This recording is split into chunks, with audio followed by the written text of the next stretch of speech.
Gosip kecil. Strategi macam apa yang menahan lapar, Tuan? Tanya Pipi dengan geram. Ariel terkekeh sekali lagi hendak menyentil kening Pipi, tapi gadis manis itu sudah melarikan diri dari Ariel yang mengelum senyum melihatnya. Imut, gumam Ariel. Ariel mengikuti Pipi yang pergi ke dapur sesuai instruksi Ariel tadi. Benar saja Pipi tidak kesasar mencari dapur. Apa kau tidak membeli mie? Tanya Ariel melihat belanjaan Pipi. Biar Tuan makan roti saja, Tante meminta saya untuk mengawasi Tuan jangan memakan makanan seperti itu. Jawab Pipi. Cak, aku makan seperti itu juga tidak tiap hari, hanya sesekali saja aku ingin makan pedas. Decak Ariel. Kalau begitu saya buatkan. Pipi mengeluarkan mie telur yang ia beli hingga Ariel menganga. Itu mie apa? Mana bumbunya? Tanya Ariel. Saya racik sendiri Tuan, silakan Anda bekerja, saya akan memasakkannya untuk Anda. Kata Pipi mulai sibuk dengan kegiatan memasaknya. Awas saja kalau tidak enak, ancam Ariel. Pipi malah pura-pura tidak dengar. Ariel bukannya pergi malah duduk di meja dapur sambil bersidakap dada memperhatikan Pipi yang seperti chef. Pipi dengan mudah mendapatkan bumbu dapur dan menggilingnya sampai benar-benar halus. Ia mengangkat mie telur yang sudah ia rebus. Betapa cekatannya Pipi memasak di dapur yang baru pertama kali Pipi masuki. Tuan mau pedas kan? Ini mie telur pedas buatan saya. Pipi memberikan satu piring mie buatannya. Ariel berdeham karena sejak tadi ia memang tidak sabar memakan mie buatan Pipi karena aroma rempah-rempahnya begitu menggugah selera. Pipi mengambil untuknya dan duduk di lantai hingga Ariel melihatnya. Sedang apa di sana? Tanya Ariel. Makan, jawab Pipi mengerjapkan matanya. Siapa suruh di lantai cepat naik? Titah Ariel. Pipi menggelengkan kepalanya. Tidak sopan itu Tuan. Cepatlah, titah Ariel menatap tajam. Alhasil Pipi duduk juga di hadapan Ariel. Entah aku bisa makan di hadapan Tuan Ariel, gerutu Pipi. Makanlah, aku tidak akan mau makanmu, tidak usah menggerutu, kata Ariel. Pipi terbatuk-batuk seketika mendengar kata-kata Ariel yang tidak akan memakannya. Dia yang sudah dewasa tentu hampir saja memikirkan yang tidak-tidak. Tidak, aku mohon, otak jangan berpikir macam-macam. Tuan Ariel membahas makanan mie, jangan kotor, jangan berpikiran kotor. Jerit Pipi dalam hati menggeleng-geleng kepalanya. Kenapa lagi kau? Kesurupan? Ejek Ariel. Pipi tersadar lalu menatap Ariel dengan kesal. Tak ada pembicaraan apapun di antara mereka berdua. Ariel benar-benar makan dengan lahap walaupun ia kepedasan tapi malah menambah nafsu makannya. Ariel membuka jasnya, ia juga melepaskan dasinya dan membuka satu kancing bajunya. Hal itu dilihat Pipi dengan cepat, ia fokus dengan mie-nya tanpa berani melihat tubuh seksi itu.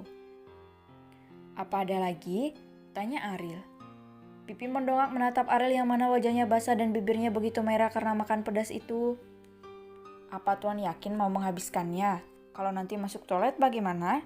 Tanya Pipi. Tidak akan, aku kuat pedas, jawab Ariel. Pipi mengerti satu hal, Ariel bisa makan makanan pedas sedangkan Ariel tidak kuat makan makanan pedas. Hanya sanggup beberapa sendok saja tapi Ariel bisa menghabiskan satu kuali. Kenapa kau banyak membeli roti? Tanya Ariel. Pipi memalingkan mukanya melihat kemeja Ariel basah seperti mandi hujan saja. Kenapa kau menghindariku? Tanya Ariel dengan sebelah alis terangkat. Pipi melangkah mundur hingga punggungnya mengenai dinding dan Ariel mendekati Pipi hingga jarak mereka begitu dekat. Aku tanya kau jawab, kenapa menghindariku? Tanya Ariel. Baju Tuan tolong diganti, pinta Pipi yang masih memalingkan muka. Ariel melihat tubuhnya sendiri. Cak, apa bagusnya ini? Ariel malah dengan entengnya melepaskan kemejanya dan melemparkannya ke wajah Pipi. Ah, Pipi memekik.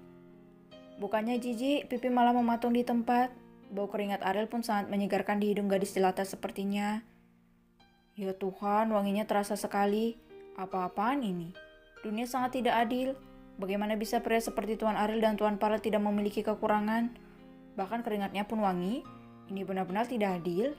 Gerutu Pipi dalam hati. Cepatlah ambilkan aku kemeja baru. Ariel menekan kepala Pipi. Iya tuan. Pipi berjalan dengan posisi yang sama, tidak menjauhkan kemeja basah Ariel yang disangkutkan di kepalanya. Hal itu membuat Ariel tertawa kecil. Di tempat lain, Sila dan Farel tengah bergandengan tangan dengan memakai penyamaran yang begitu sempurna.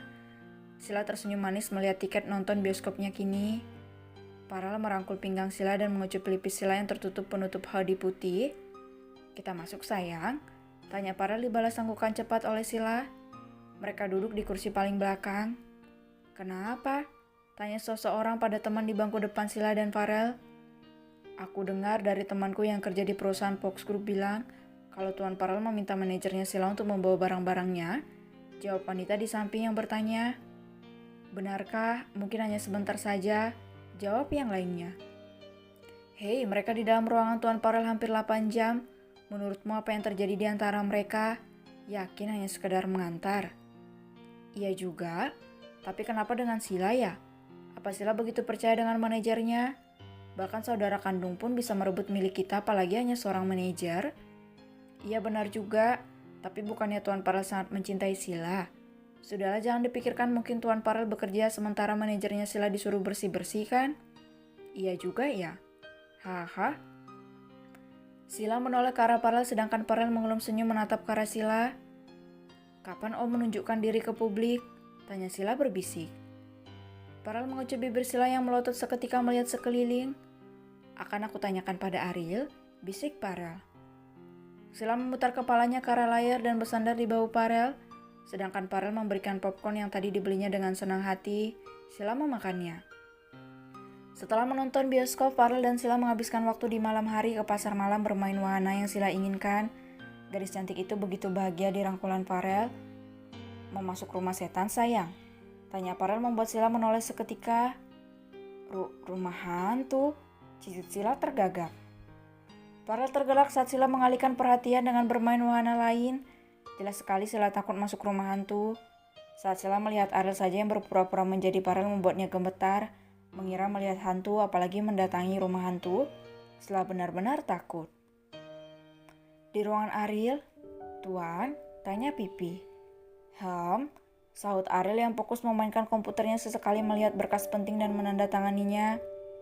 Ariel sudah terbiasa dengan tanda tangan seperti Farel. Ia benar-benar bisa meniru Farel, hanya Sila saja yang tidak terkecoh saat dirinya menjadi Farel. "Kapan saya boleh keluar?" tanya Pipi. "Nanti saja," jawab Ariel.